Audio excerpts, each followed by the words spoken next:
let's get this party started. And if you don't have your music on or some kind of entertainment for yourself, go ahead and get that all set up.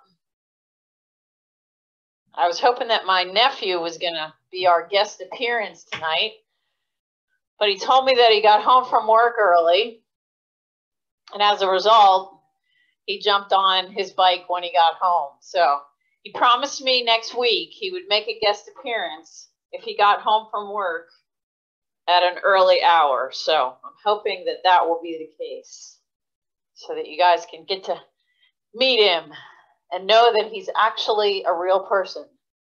So he ended up buying a kicker, the kicker core. And so he's starting to get used to it and understand how it works. So he's already has questions for me about it. He said tonight, what's the difference between average power and normalized power? So for those of you that know anything about it, average power is really what you generate in a certain period of time.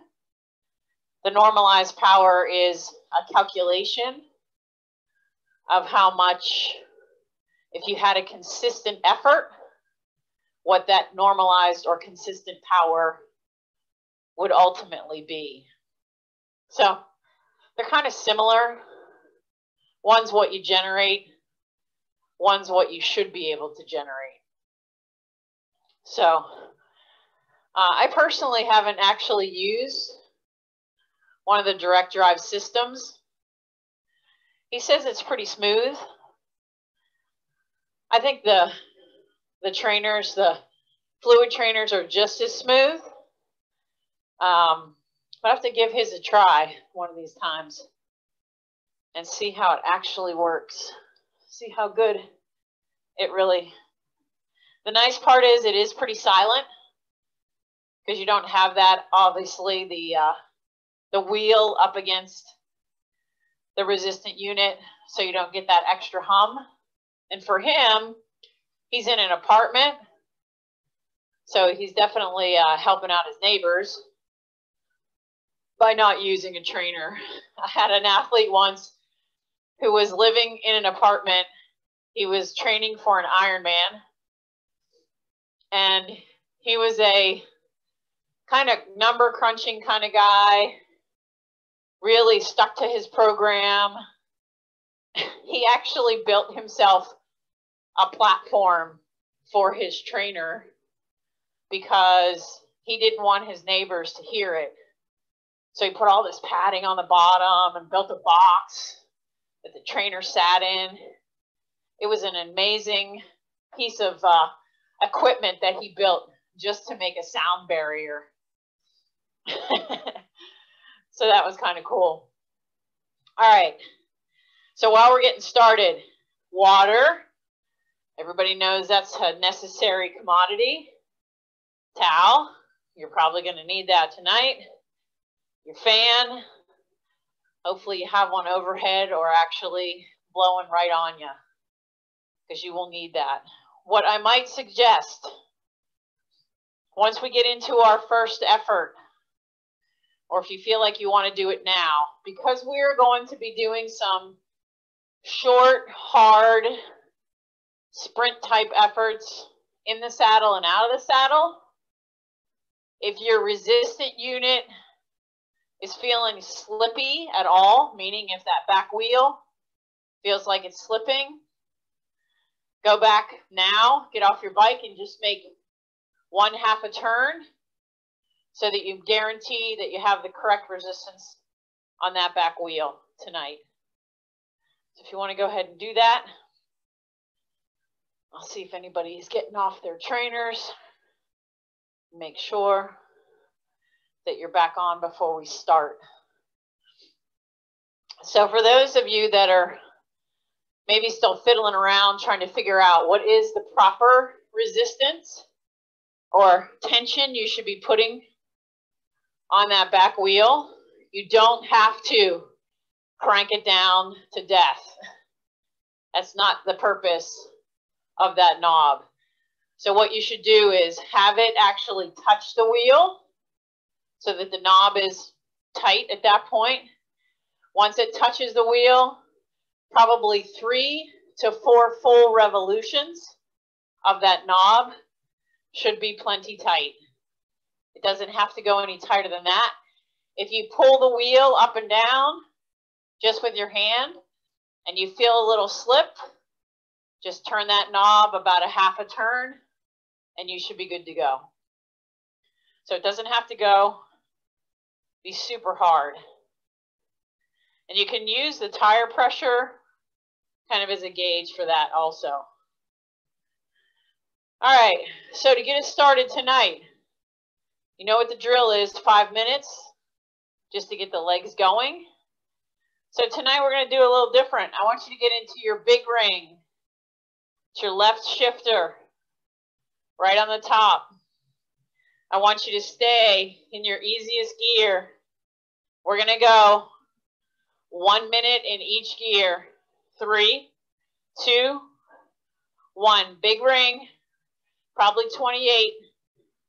Get your cadence up to at least 90.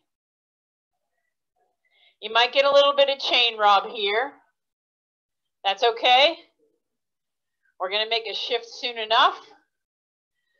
You're a little bit of cross chain happening right now, but for now, it won't be a big thing. Keep the legs moving. Holding that 90. When this minute's done, we're going to shift one harder gear. Try to continue to hold that 90. We really want to get the legs warmed up.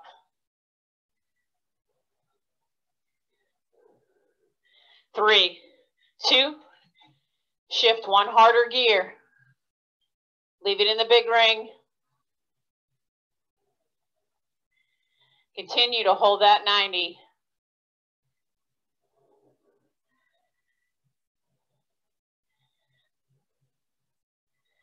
Nice and smooth. Feeling all parts of the pedal stroke.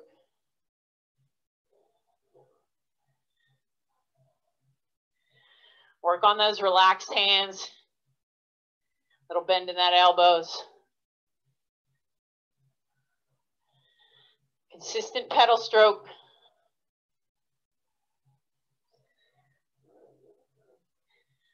"15 seconds till the next shift.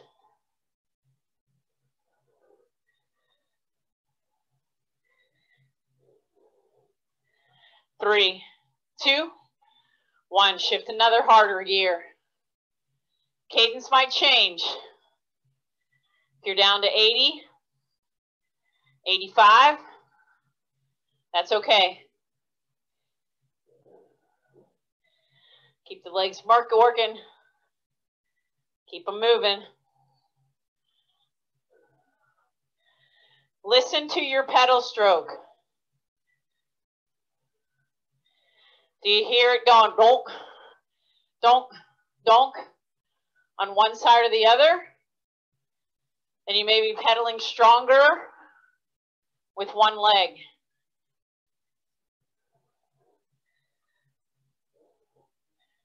Even pedal stroke.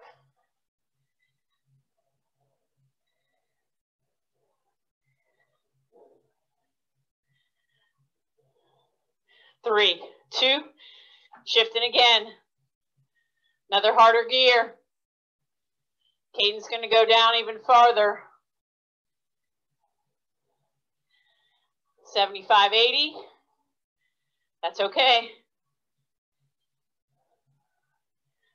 Feel this gear from your glutes and your hamstrings.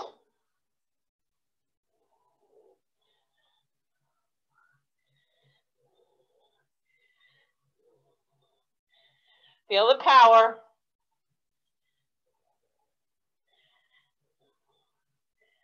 Settle into your seat.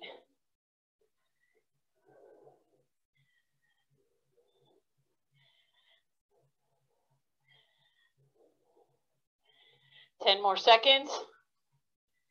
And one more shift. 3, 2, 1. One more harder gear.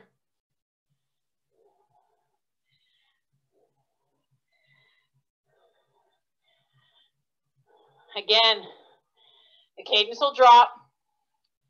That's okay.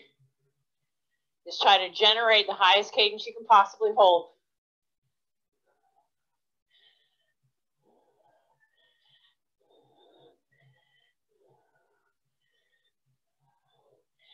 Thirty more seconds.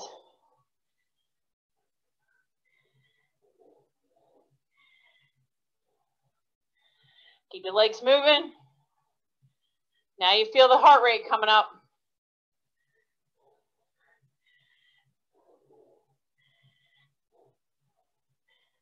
Ten.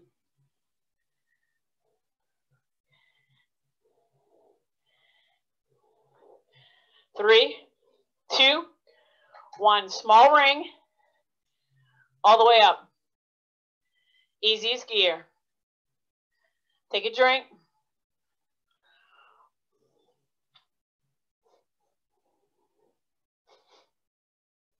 All right. Time to get ready for our main set. The main set is 4 5-minute sets with 2 minutes in between. The way each of these is going to go, they all look exactly the same, except some of them you're going to stand, some of them you're going to be seated. So the first one, the gearing for all 4 of these sets is going to be exactly the same. It's kind of a ladder, a sprint ladder. Let's call it that, because that's exactly what it is.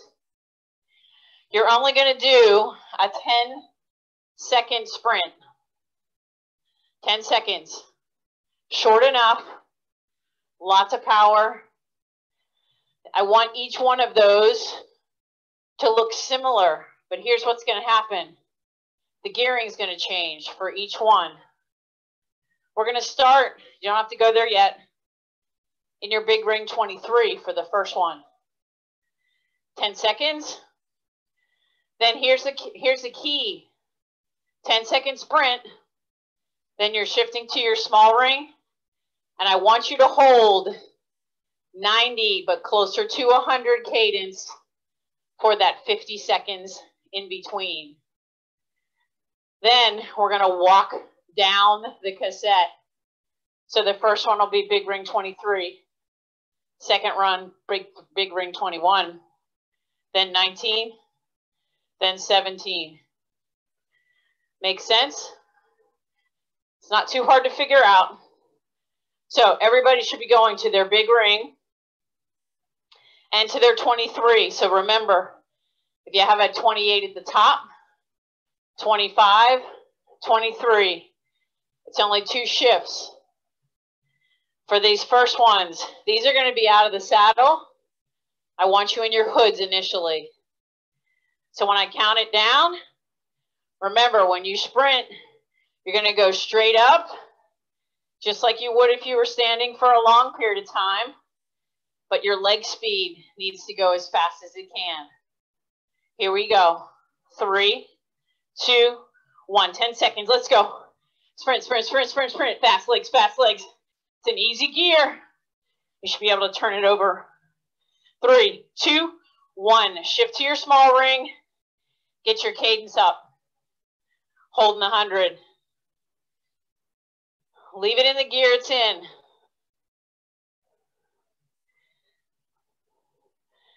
Now what's going to happen after this 50 seconds? You're going to go big ring, then 1 gear harder. I'll give you a countdown. Once we go through this first one, you'll start to see the pattern. And again, this next one's out of the saddle. All right, to your big ring. Shifting down 1 harder gear. In your hoods. 3, 2, 1. 10 seconds. Let's go. Out of the saddle. Give it everything you got. Fast legs, you're sprinting. 3, 2, 1. Small ring. High cadence. Try to hold 100 if you can.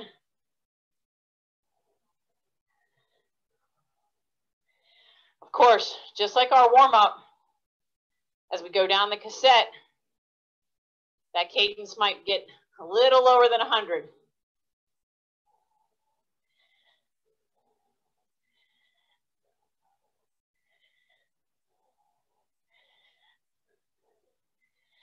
Coming on to number 3. Just like the last one.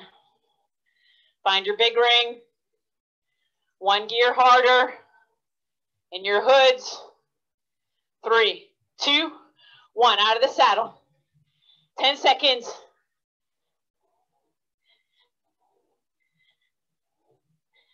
3, 2. Down to the small ring. Keep the cadence high. It's not really a recovery. It's kind of like you sprint to the group and then you stay in.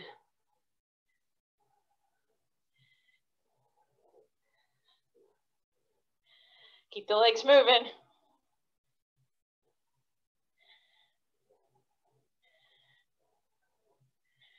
When I count it down, again, you're going to go big ring, 1 more gear harder, and again out of the saddle. Find that big ring, shifting down to 1 harder gear. 3, 2, out of the saddle. Come on, 10 seconds.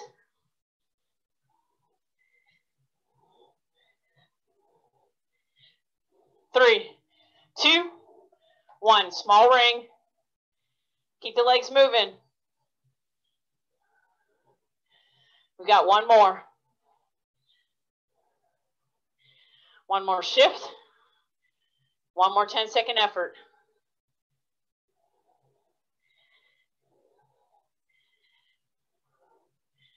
Keep the legs spinning fast.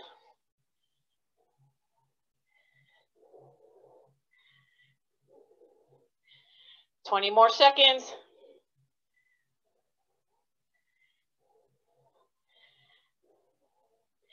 Find the big ring. 1 harder gear.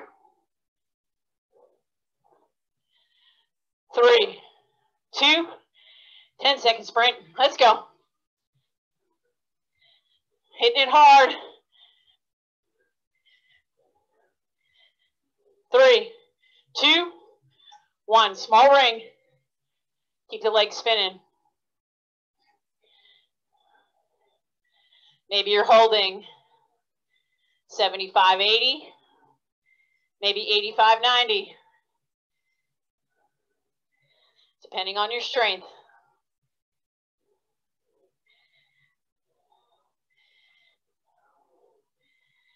Stay loose. Don't tense up your face.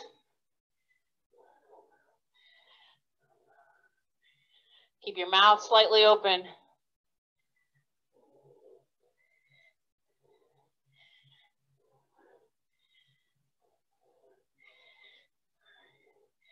Three, 2, 1. Woo! Easiest gear. Take a drink.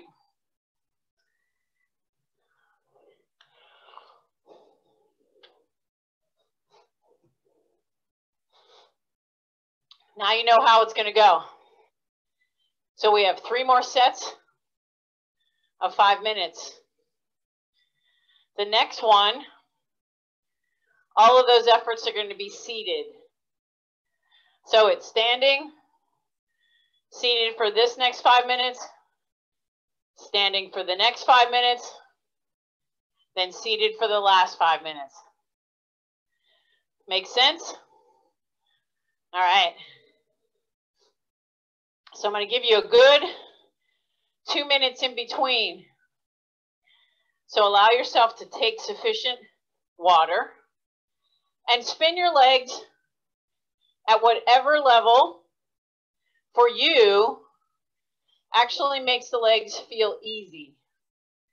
Shouldn't be feeling a lot of tension in this in-between, in your rest period.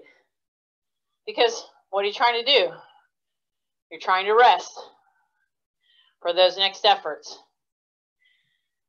So Randy, for some reason, was deciding that he was going to check all the bikes in the house and see how many of our bikes needed new cassettes. So this bike that I ride on the trainer is actually one of my bikes that I received from one of the teams that I raced for, Advil Chapstick. So haven't done much to it in many, many years. So I'll get to the story about what happened with this bike so we can get started after this next 5-minute set. So the same thing. You're going to get big ring, 23. So again, if you have a 28 at the top, 25, 23. 2 shifts down. This time, I want you in your drops and 10-second sprint seated. It's going to make it feel a lot different being in your drops. Everybody in your drops. 3, 2, 1. Let's go. 10 seconds hard. Sprint it out. Go for it. 3, 2, small ring. Get that cadence. Over 100. Everybody should be able to get there in this gear.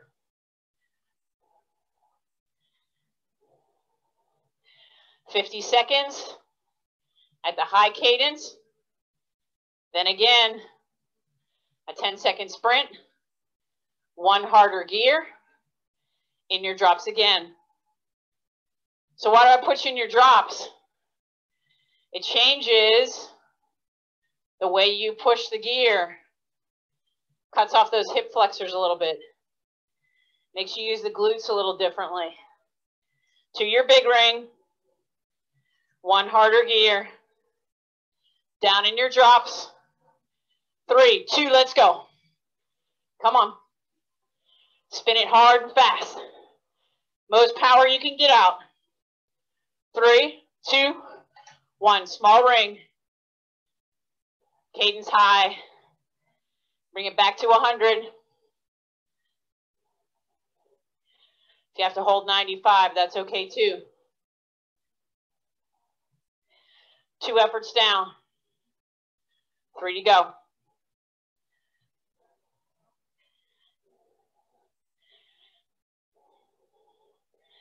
Feel yourself holding that high cadence.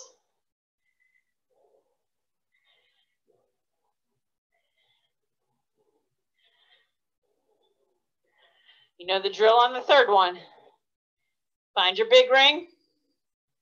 1 harder gear. Down in your drops. 3, 2, let's go. Come on. Pushing it, pushing it. 3, 2, 1. Small ring. High cadence. Woo. Heart rate. Feeling these.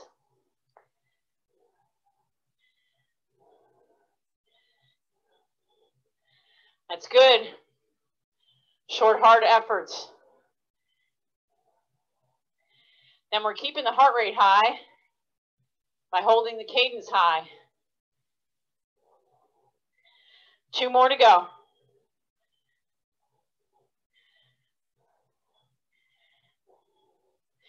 Find that big ring. 1 gear harder. Down in your drops. 3, 2, go for it. Come on, 10 seconds. 3, 2, small ring. Keep the cadence high.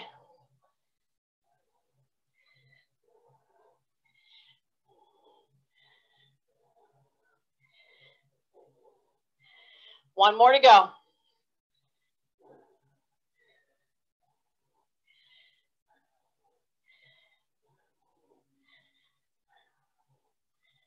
Think about all those metrics.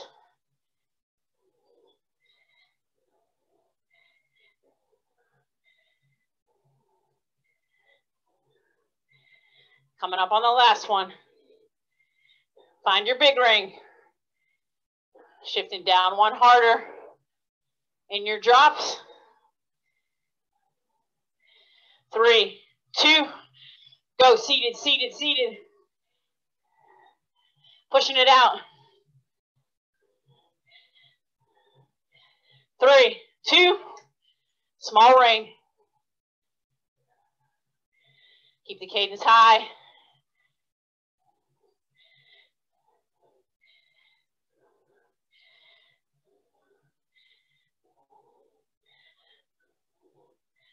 Try not to let that cadence drop.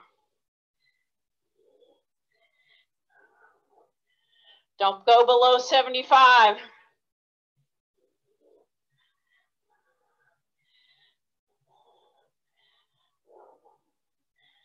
15.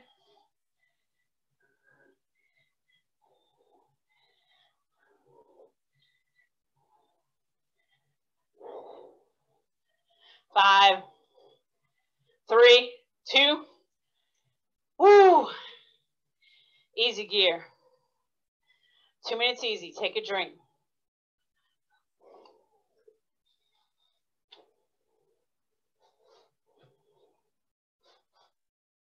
Towel off. Woo! Make it easy. We have 2 more sets to go. So now you've done both sets, 1 standing, 1 seated. Now we're going to do it exactly the same. 1 set standing, 1 set seated. So back to the cassette story. I don't know when I ever changed the cassette on this bike. So Randy went to go remove the cassette. And because of, we only have a chain whip, which means you hold the cassette with this chain mechanism and you release the nut, just like a screwdriver. You release the nut from the inner part of it. It was on there so tight that he couldn't even get it off. We had to take it to the bike shop and have the guys use their more sophisticated tools than what we had to get it off. So there's something to say for when your cassette's been on there for years and years and years. And especially since I'm using it on the trainer, the amount of torque that I'm putting on that cassette is a lot. And I'll show you at the end what the teeth look like on the upper rings, which is where I sit a lot when I'm in between efforts. All right, so we're coming up to set number 3. These now are going to be out of the saddle, but different than the last time we did them in the hoods. This time I want you in your drops. So again, you're going to feel your muscles working differently, and your body position will be slightly different as a result. So back to your big ring, down to that 23. Now you know where it is. In your drops, 10 seconds out of the saddle. 3, 2, 1, let's go. Come on.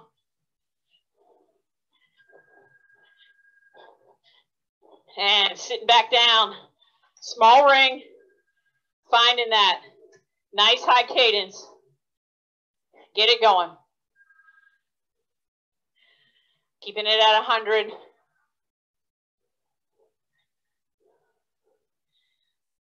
I'm sure you notice a difference being in your drops out of the saddle.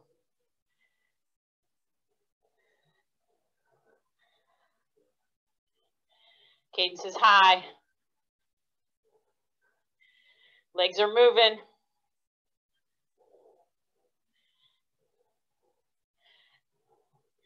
Back to that big ring. Shifting down one more harder gear. Down in your drops.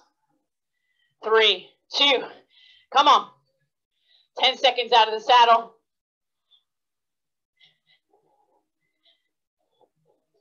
3, 2, sitting back down. Small ring.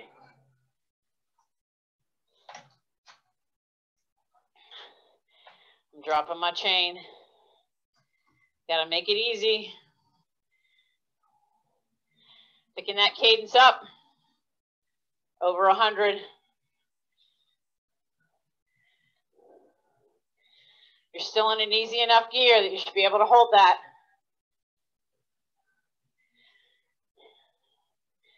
You might feel your legs changing a little bit at this point. Back to that big ring. One harder gear in your drops. 3, 2, let's go. 10 seconds. Hardest effort. Put out the wattage. Sitting back down. Small ring. Getting that cadence up. Nice and high.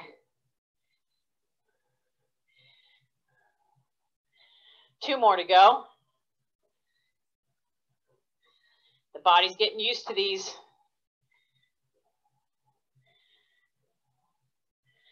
It's like doing hill repeats. The first couple feel kind of miserable. Then you start to settle in.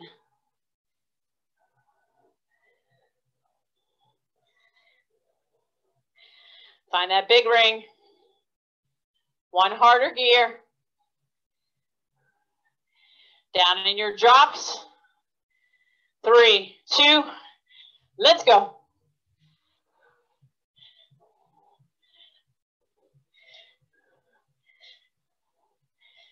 3, 2, back to that small ring. Cadence high. 1 to go. One more effort.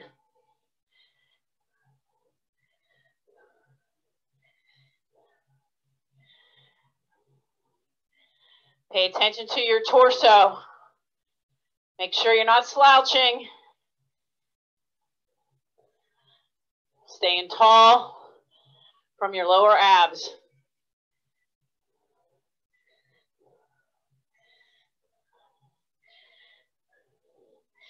Big ring.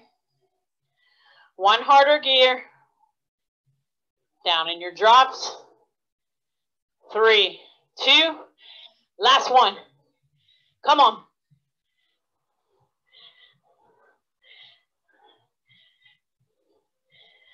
3, 2, small ring.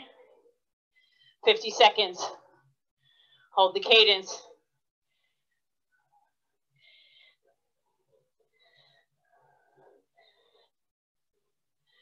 Stay strong here.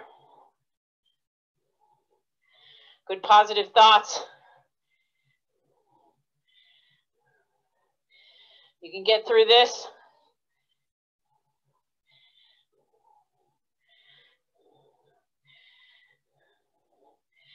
$15 more seconds.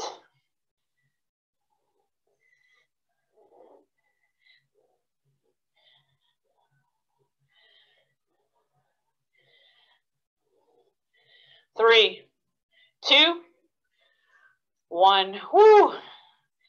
Easy gear. Take a drink. Towel off. Spin.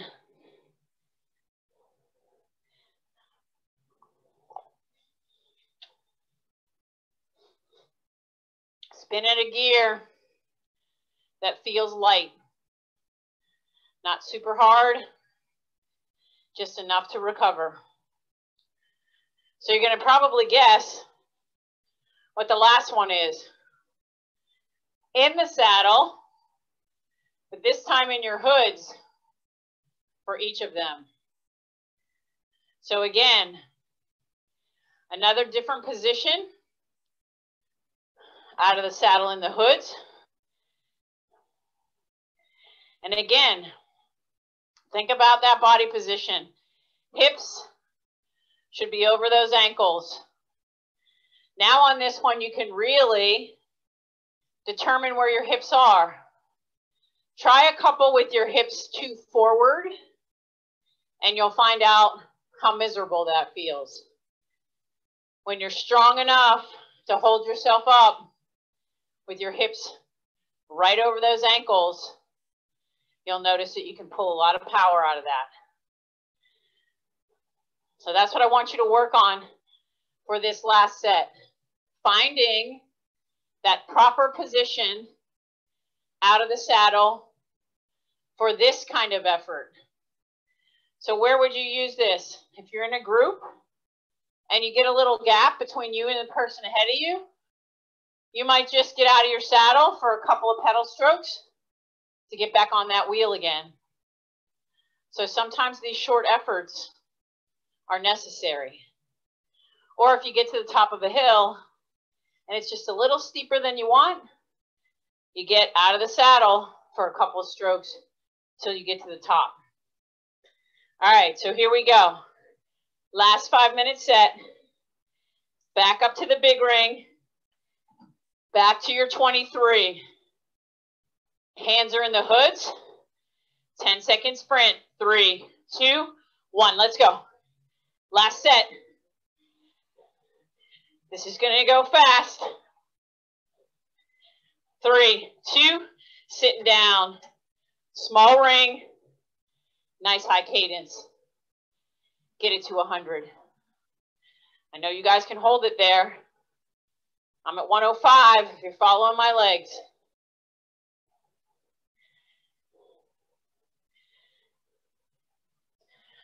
We want these in-betweens to really keep the legs spirited.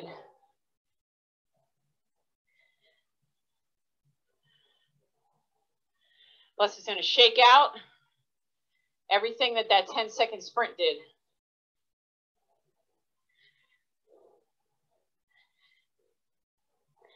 To your big ring. 1 harder gear. 3, 2, let's go. In your hoods. Standing up. 3, 2. Back to the small ring. Bringing the cadence up. Nice job. Everybody's still with me. Nobody's left. That's a good thing.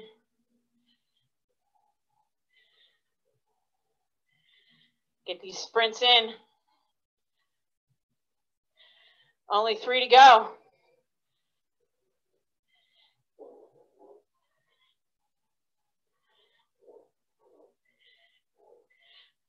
Find that big ring.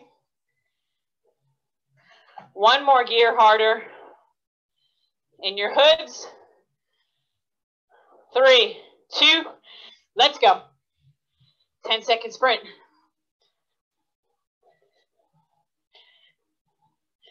3, 2, 1. Small ring. Pick the cadence up. The numbers are going down. Only 2 to go.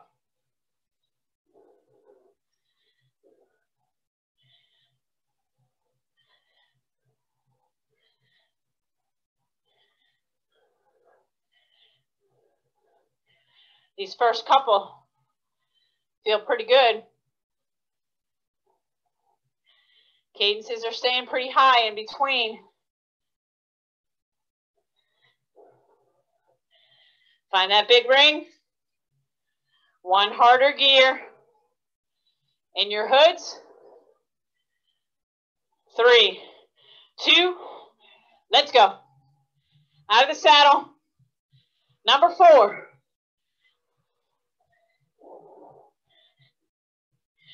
And sitting back down. Small ring. Bring that cadence right back up. Only 1 to go, 1 to go, 1 to go, 1 to go.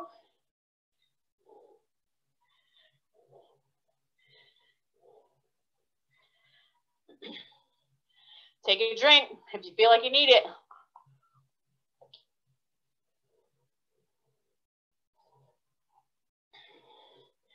You know the drill. Make the last one the best one. Find that big ring. One harder gear. In your hoods. 3, 2, last one. Let's go.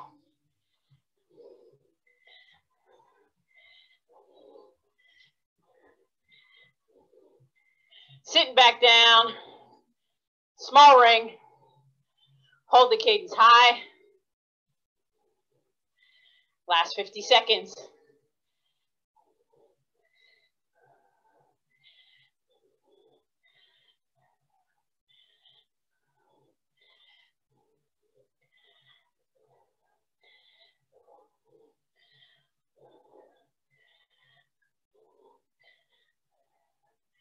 Almost there. 15. 10.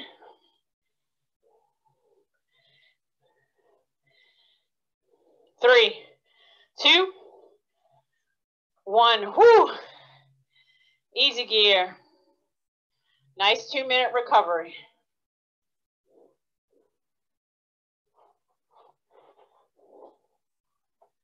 I know I'm sweating. I'm sure you are too. Wipe off your handlebars if you need to. Just keep the legs spinning at a nice, comfortable pace.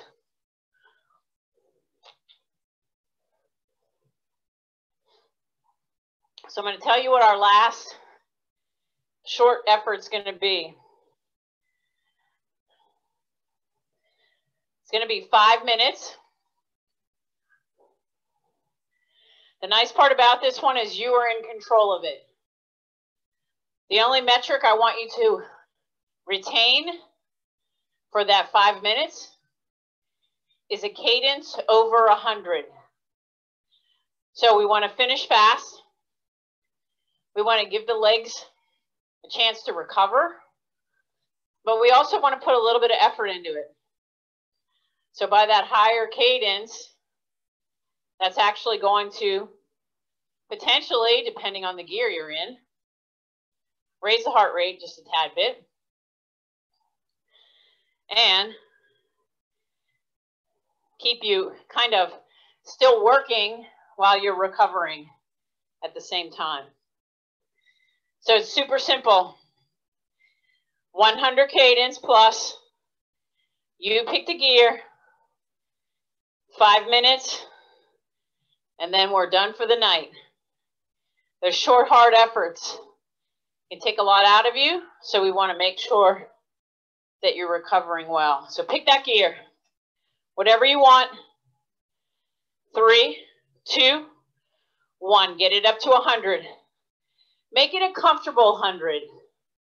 Don't make it one that you have to struggle for, but one that you can hold and sustain and maintain for this whole 5 minutes. So while we're holding this 100, I'm going to go way back to the beginning, tell you the story about how I actually got into racing. So I belong to the Bicycle Touring Club of North Jersey, and I was always riding with the guys. I was the only female most of the time in this group of about 20 men, all of whom were A riders. We held some pretty intense average speeds, and we did some pretty good rides. So along the way, I had many people say to me, you know, you should race. And my stock answer was always, I don't want to crash my bike. Because I always have had bikes that meant a lot to me. So I'm not sure exactly how it happened, But I decided to go to a Chris Carmichael Training Systems training camp in California. It was a 3 to 4 day weekend. We stayed in a hotel. They literally catered to us. You're still holding that 100 cadence. And it was awesome. One of the coaches there was Katie Compton, who is a 15-time U.S. national cyclocross champion. And every day when we would go out, Katie would be pulling me back. Mara, you're going too fast. Mara, get back here. Mara, come on. Stay with the group. So she said to me, probably after the first day, do you race? And I said, nah, I don't want to crash my bike. My stock answer again. She said, by the time this camp is over, I'm signing you up for a racing license. I said, okay, we'll see. Almost 3 minutes in this effort. So on the last day, they do this with every camp. You would climb this one significant climb, and it was so fun. It was so awesome. We got to the top. Mari Holden was there, who was a silver medalist in the Olympics. She looked at me and she said, so what's your weakness? I said, descending. Not a very good descender. She said, okay, all I want you to do is stay on my wheel as we descend this mountain back and forth. Well, all right. So, of course, I got on her wheel. We descended down like a dream. She said, you don't seem to have any problems descending. What was wrong with that? I said, I don't know. I guess I just don't have the confidence to do it in that way. 1 more minute to go at this cadence. So, lo and behold, we get to the last day of the camp. Katie comes to me and she says, all right, let's go. I said, go what? She said, we're signing you up. So before I left the camp, I signed up for a racing license, and the racing part will come next. I'll keep the stories going, keep you in suspense. But I came back from that camp really motivated, really stoked, met some really awesome people, and I did along the way see both Katie and Mari as I started to race. So that was kind of cool to keep in contact with them. Katie's actually still racing. So that's pretty amazing. 3, 2, 1. Pick an easy gear. Just bring the leg speed down. Take a drink. Finish up whatever you have in your bottle.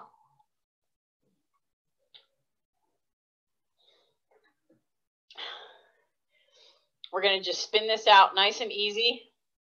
Those fast legs at the end really help to just get the legs. What happens when you do short efforts like that, you pull all that lactic acid up in there into the legs. And that's why we did the fast cadence after them, was to kind of flush it back out again to get you ready for the next one. So it's sometimes what would happen in racing is you would see some of the sprinters or people who were potentially going to try to win in a criterium or a circuit race. You'd see them every once in a while in the race kind of attack, not really with any intention to do anything with it. And that was their way of getting their legs ready for that final attack. So that's kind of what we did here. We were attacking and then preparing the legs for the next attack. And that goes back to the whole thing of why I'm constantly preaching to you guys, get used to that average cadence of 90, because depending on what's happening when you're out on the road, say you climb a big hill, you come down the other side, you're on a flat section for a while, the more you can spin those legs in between the next terrain change or the next effort that comes your way, then the better off you're going to be able to handle what comes your way. So keeping those legs loose and light, keeping the legs spinning at that nice higher cadence is really beneficial, because as we know, what's cycling about? It's going from point A to point B and having the energy to be able to do that. Sustain an effort level for an hour, 4 hours, 6 hours, however many hours you're out there. So we want to keep the legs nice and fresh and ready to go along the way. And that's also why, if you're with people, get yourselves in a pace line. Work with each other. Nobody needs to be out in front for a half an hour, when if you just all work together, you would be able to sustain the effort level and everybody would be able to conserve their energy along the way. I've said this before, Randy and I never, I don't think it ever happens that one of us is out in front of the other for longer than maybe 5 minutes. That would be a really long time. We're constantly rotating with each other so that we can take a break, get out of the wind, and allow ourselves to recover. So if you're riding with any groups or even with one person, it's the best way to go, because it makes it easier for you in the long run. All right, we're going to get a couple more minutes. Keep the legs just spinning nice and light. And I'll get off the bike. So I have a question for everybody. My niece sent me, or the whole family, a little thing this afternoon that said, if you could pick only 3 sides for Thanksgiving, what would they be? Stuffing, mashed potatoes, sweet potatoes, cranberry, canned cranberry, which to me is really weird, cornbread, pecan pie, pumpkin pie, macaroni and cheese, and maybe some of you have some other non-conventional, corn, green bean casserole. Maybe others have some other conventional sides. So mine was stuffing for sure, sweet potatoes, and of course everyone knows I have to have a pie, but not pumpkin pie, cherry, berry, apple. I'm not a big fan of pumpkin. So think about what your 3 things are. All right, I'm going to stop my watch. I'm going to get off of here and open up the phone lines. Woo. Great job, everybody.